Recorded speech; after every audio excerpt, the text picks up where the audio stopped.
Galera, tudo bem com vocês? Vamos comentar um pouquinho desse atentado que aconteceu aí no domingo. E, primeiramente, queria começar dizendo o seguinte.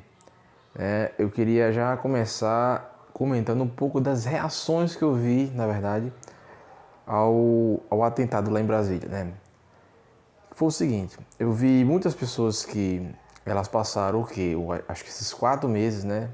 3, 4 meses, não lembro, não fiz a conta aqui. Esses meses depois que ocorreu o resultado da eleição, essas pessoas passaram esses meses todinhos, esses dias todinhos, sem postar nada nos suas redes sociais, né? Daí, o que acontece? Elas só chegam a postar alguma coisa quando o outro lado, né, ou seja, o lado do qual elas não concordam, comete algum excesso, comete alguma violência, né? Ou seja, aquele tipo de pessoa que ele só posta alguma coisa quando foi com Carla Zambelli, só postou alguma coisa quando foi com o Roberto Jefferson, só postou alguma coisa, né, quando foram casos ali que aconteceram com os seus inimigos políticos, né.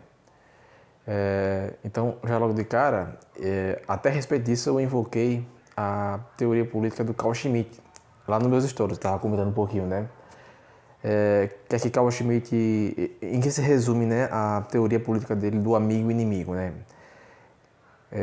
A política ela é uma relação em que você é sempre condescendente, o máximo possível condescendente com os seus amigos, e você é extremamente não condescendente ou extremamente propenso a jogar qualquer coisa pequena que o inimigo seu cometa, né? Ou seja, vão resumir isso aí no seguinte, né? Aos amigos, tudo. Aos inimigos, a lei, né? Maquiavel até chegou a dizer que aos inimigos nem mesmo a lei. Mas, nesse caso, nós vemos digamos que um duplo padrão moral, né? E eu quis ressaltar muito nos meus stories essa questão do duplo padrão moral com relação ao julgamento do fato, né? Ah, mas você não se posicionou contra os atos, você não chamou os atos, você não repudiou esses atos, não sei o quê. Gente, repudiar atos como esse, atos vindos de pessoas que já estão ali desesperadas, atos vindos de pessoas que elas não têm mais a quem recorrer, ao que recorrer, né? É como chutar cachorro morto. É como você chutar cachorro morto, né? E a verdadeira coragem, né? Até a respeito disso eu estava lendo agora há pouco Chesterton, né? No seu livro Hereges, ele comenta lá numa de suas respostas ao senhor H.G. Wells o seguinte, né? O paradoxo da coragem. A coragem e força são coisas paradoxais, né? Ou seja, você chutar cachorro morto, sendo que você não está morto, ou você faz, sei lá, você utilizar a sua força, sua grande força, contra pessoas que são visivelmente muito mais fracas que você, isso significa apenas um ato de covardia. Enquanto que uma pessoa visivelmente mais fraca, ela enfrentar uma pessoa muito mais forte, como por exemplo Davi enfrenta Golias, isso é um ato de coragem, né? Então, qual seria o ato de coragem em casos como esse? Não seria, de fato, você criticar ou dizer que repudia atos de vandalismo, terrorismo, sei lá como estão classificando isso aí, né? Porque isso aí já é uma coisa assim, são pessoas que por si mesmas elas já estão ali, digamos, condenadas, o Lula já decretou a intervenção federal, são pessoas que por si mesmas, até assim, por exemplo, pessoas que tinham cargo público, ou melhor, que eram aposentadas de algum cargo público, por exemplo, houve recentemente um caso de um coronel que identificaram ele como uma pessoa que estava naquelas manifestações ali, e um ex-coronel, né?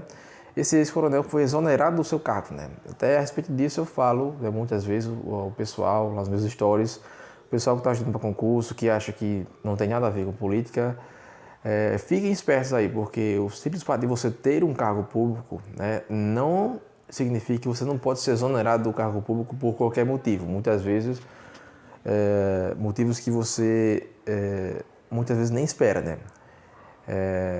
Então, você pensa aí o seguinte, será que, por exemplo, uma pessoa que passou num concurso bom lá na Venezuela, será que essa pessoa ela conseguiu manter seu emprego quando Maduro assumiu, ou Maduro não, quando Maduro assumiu o poder, enfim, então fica esse negócio, né? As pessoas acham que o que acontece ao redor delas, né, em termos políticos, não vai influenciar nunca a vida delas, mas sempre influencia, né? Platão mesmo já dizia isso aí, que se você não quer se preocupar com política, beleza, você vai ser governado por aqueles que se preocupam, né? Então, o que acontece aqui, né? Eu vi muitas pessoas até postando frases ou alguma coisa assim a respeito de V de Vingança, né? O filme V de Vingança. E eu tomei a liberdade nos meus stories ali, na verdade, de expor a contradição, a hipocrisia dos que estavam agora, digamos, repudiando esses atos, repudiando covardemente, né? Haja vista a diferença de poder, né? Como eu já ressaltei aqui o pensamento do Chesterton, quando você se utiliza de um poder maior, de uma força maior, para condenar aqueles que visivelmente têm força menor, você está sendo covarde.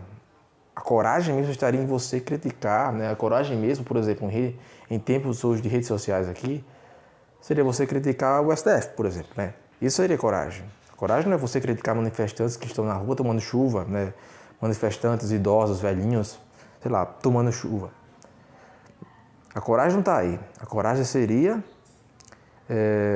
não seria você conter manifestantes que já estão ali translocados, que não têm um objetivo específico, né? Não tem um destino específico, eles não sabem especificamente o que fazer, eles estão apenas num ato ali de histeria, né? Um ato burro de histeria, que não leva a nada, não leva a objetivo nenhum, né? E nesse filme V de Vingança, aí, temos lá o personagem principal, né? O interessante é que esse filme ele é um filme de esquerda, né? O personagem principal ele defende atos como o acontecido. Óbvio que, né, vamos ter contextos diferentes, né? Contexto em que o criador do quadrinho, né, o Alan Moore, né, o criador do quadrinho, ele é declaradamente, autodeclarado comunista, né? E eles defendem esses atos, tá? Atos desse tipo, atos de terrorismo, terrorismo político, atos de vandalismo político. Eles defendem esse tipo de ato quando é algo que parte deles, né? O próprio Zizek também, em um dos seus livros, né, sobre violência, ele vai tentar de alguma forma subverter o significado de violência objetiva e vai classificar atos como dos Black Blocs como violência subjetiva contra o sistema, né? Como uma reação à opressão sistêmica. Então, como uma violência, de certa forma, ele vai dizer legítima, né? Até a respeito disso mesmo, o Flávio Morgenstern tem um livro, né, chamado Por Trás da Máscara, em que ele comenta sobre, em alguns parágrafos, né, sobre a defesa do Zizek a vários atos bem semelhantes a esse que ocorreram em manifestações nos Estados Unidos, né? Mas é interessante notar como a maioria dessas pessoas que só agora, né, você tem aquele meme do Lula Molusco, né? O cara tá dormindo, né? Acontecendo tudo, né? Um monte de coisa acontecendo e ele não fala nada. Aí só agora que aconteceu um ato como esse, a pessoa, eita, né? Agora eles vão criticar, agora eles vão postar na internet alguma coisa, né? Por quê? Porque é algo que aconteceu dentro do outro lado político, né? Então, mais uma vez aqui, a concepção de amigo e inimigo dentro da teoria do Carl Schmitt, né? É você ser condescendente com tudo que acontece dentro do seu lado, você relativizar muitas vezes, né? Você dizer que, não é nada demais, né? Sei lá, não estou vendo nada demais, né? E você vê que, assim, até mesmo a respeito dessa discussão, eu percebo que há um certo atraso aí também, né? Porque, vê só, eu percebo um certo atraso no seguinte sentido aqui, eu vou colocar isso no seguinte sentido. O pessoal que não estava acompanhando as manifestações, que não estava acompanhando as discussões a respeito desses assuntos nesses últimos dias, porque, pessoal, a maioria das pessoas que por exemplo, o pessoal que já ganhou, né, que já saiu vitorioso nas eleições aí, ou o pessoal que não estava nem de um lado nem do outro, com certeza essa galera aí não continuou acompanhando a discussão, ou seja, é como uma questão do futebol, é o pessoal que só acompanha aquilo a cada 4 anos e depois não acompanha mais, né, ou seja, eles se envolveram muito com aquele assunto naquele mês de eleição, mas depois eles foram fazer outras coisas da vida, né? Como eu também, em certos casos, também fui fazer isso aí, né? E eu vi que muitas pessoas estavam atrasadas na discussão. Por exemplo, as pessoas acreditam, né, que esses atos partiram do nada, partiram sem motivo nenhum. Mas o descalabro do STF, sei lá, as injustiças que aconteceram aí, tanto no processo eleitoral também, com a caçada, né, às redes sociais, aí, uma caçada aos portais de notícia, que de alguma forma pudessem prejudicar o candidato Lula, todas essas coisas acontecendo, a soltura do Lula, a soltura ilegal do Lula ali, por um malabarismo jurídico, eles soltaram esse criminoso só para poder concorrer às eleições, né? Uma coisa que você já vê que é óbvia, né? É óbvio que eles soltaram ele já com esse objetivo. E eles não iam dar ponto sem nó de soltar o cara e depois fazer com que ele perdesse, né? Então, é óbvio que eles tanto soltaram ele como favoreceram grandemente a sua candidatura, né? E aí, assim, muitas pessoas vão ter as que não acompanham, elas vão ter uma ideia de que, cara, essas pessoas fizeram isso do nada. Não fizeram do nada, porque já havia acontecendo há muito tempo, né, uma movimentação tentando buscar ali uma certa ajuda das instituições, ou seja, eles estavam tentando meios institucionais de resolver esse problema, o problema eu não vou nem dizer assim na questão da fraude nas urnas, porque isso aí não é o comprovado. Existe uma teoria da conspiração aí que é muito bem fundamentada. Haja vista que o próprio TSE foi a pessoa que mais fomentou, né, essa ideia de que houve fraude, né? Se eles fomentaram isso de propósito para as pessoas justamente reagirem dessa forma, né? Eu não sei, mas eles foram os que mais fomentaram, porque o que custava, por exemplo, o TSE ter liberado o algoritmo para que se fosse feita aí 100% auditoria das urnas, né, pelo Ministério da Defesa. Até a respeito disso, eu vi até que, por exemplo, em algumas discussões que eu tive aí no grupo, o pessoal não sabia que o TSE não tinha liberado, né? Uma amiga minha, ela falou, não, mas liberou, né? Ela foi lá e mostrou uma notícia lá que o próprio TSE afirmava que tinha liberado alguma coisa e que eles avaliaram lá e não encontraram nenhum indício de fraude. Só que o grande problema é que ela não conhecia, ela não sabia da treta que tinha rolado a respeito disso aí, né? Do próprio TSE ter publicado lá uma coisa e o Ministério da Defesa ter publicado outra coisa no seu site em nota oficial, né? Desmentindo o que o próprio TSE tinha publicado no site. Ou seja, logo de cara nós vimos aí que houve duas versões de uma história, né? Alguém está mentindo, possivelmente, né? E que houve também, pelo menos aí debaixo dos panos, provavelmente uma tentativa de movimentação por parte do Exército, né? Um Exército que agora está sendo demonizado de alguma forma, né? Algumas pessoas interpretam que talvez ele não tenha cumprido aí seu papel, né? Tenha apenas se dobrado de joelhos à causa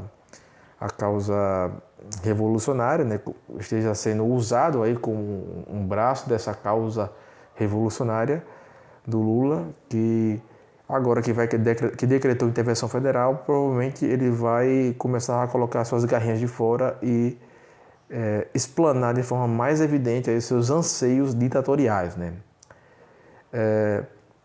Então, muitas pessoas que assistiam filmes como V de Vingança e achavam, pô, da hora isso aqui, né? Agora, o que é que acontece? O pessoal vai estar aqui na internet repudiando atos e vai estar chamando justamente de atos terroristas, coisas que eles, quando eram atos que aconteciam com Black Blocs, por exemplo, eles diziam que era legítimo e coisa e tal, né? Então, mesma forma, a pessoa que assiste o filme e se sente, né, consegue se identificar com o personagem do V de Vingança, né, é uma coisa que é um aspecto também dos filmes que nós podemos até perceber que há uma certa bandidolatria nos filmes de super-herói, nos filmes de ação, nos filmes em séries como La Casa de Papel, né, ou seja, na maioria das mídias que nós consumimos hoje em dia, dos filmes, das séries, etc., que nós consumimos hoje em dia. Você vê que o imaginário das pessoas ali, ele é deformado por meio dessa bandolatria, de forma a você achar legal, se identificar de alguma forma com o personagem que faz ali o papel do vilão e traçar os personagens, né? Não é como, por exemplo, Breaking Bad, que ele desenha personagens os bons personagens como personagens da hora, assim, personagens que você torce também por eles, né? Você tá ali torcendo também por eles, como por exemplo o Hank, né? O Hank, ou até que você sente alguma simpatia por personagens que não são exatamente bandidos na série, né? Você consegue extrair algo de bom de cada personagem, né? Mas na verdade a televisão hoje em dia ela tenta colocar personagens malvados ou personagens que estão ali se excedendo de alguma forma, né? Como é o caso do Guy Fawkes, né? No V de Vingança. Esses personagens vão ser tidos como heróis, né? E eles vão virar até símbolo de algum movimento de resistência, como o Anonymous, né? Coisa que aconteceu aí bem ali, meados ali 2013, 2014, por aí, né? Que foi justamente também quando aconteceu movimentos ali dos Black Blocs, né? Que eram muito similares a esses movimentos que aconteceram agora, só que assim, eram movimentos, obviamente, com táticas muito mais organizadas, com propósitos muito bem definidos de desestabilizar a ordem, e que eram movimentos que a própria mídia abafava, né? Colocava tudo em tons mais brandos a respeito desses movimentos, como sempre fez, né? E eu queria entender agora, esse pessoal que agora que está tão revoltado assim com o que aconteceu recentemente, será que esse mesmo pessoal, eles vão ter o mesmo nível de revolta quando eles se depararem com atos do MST ou com atos dos Black Blocs, ou será que eles vão fazer, né, aquele meme do Lula Molusco, né, os olhos fechadinhos, né, quando for do outro lado eu fecho o olho, né, quando acontecer alguma coisa do meu lado, não, eu vou abrir o olho, né, então é isso, né, pessoal, temos toda essa hipocrisia da esquerda a respeito do ato recente, né, uma certa também, digamos, um nível bovino de condescendência de perfis direitistas aí repudiando o ato, né, como se você chutar cachorro morto fosse resolver alguma coisa a respeito disso, porque o que aconteceu ali não foi um ganho assim para a direita, foi muito mais um ganho para a esquerda, né? Ou seja, foi algo que deu muito mais munição ao inimigo, foi um ato burro que deu munição ao inimigo ali, e que você repudiar esse ato não vai resolver muita coisa, né? Não vai resolver, até porque seria óbvio a tentativa de repudiar isso aí, seria óbvio que isso aí seria algo repudiável, mas ao mesmo tempo é óbvio que esse pessoal aí não tem mais de onde tirar forças para continuar a sua miserável existência, haja vista que eles alimentaram ali uma crença de que o Bolsonaro poderia salvá-los ali, coisa que nem o próprio Bolsonaro de alguma forma confirmou ou alimentou nele. Provavelmente ele tentou alguma coisa ali por debaixo dos panos, pela via institucional, né? Ou seja, dentro das 4 linhas da Constituição, como ele sempre repete por aí, né? Coisa que eu acho até que, vamos utilizar aqui o linguajar da galera Red Pill, né? Esse negócio de dentro das 4 linhas da Constituição é uma coisa até meio blue pill aí, né? Do Bolsonaro, né? Então é isso, né?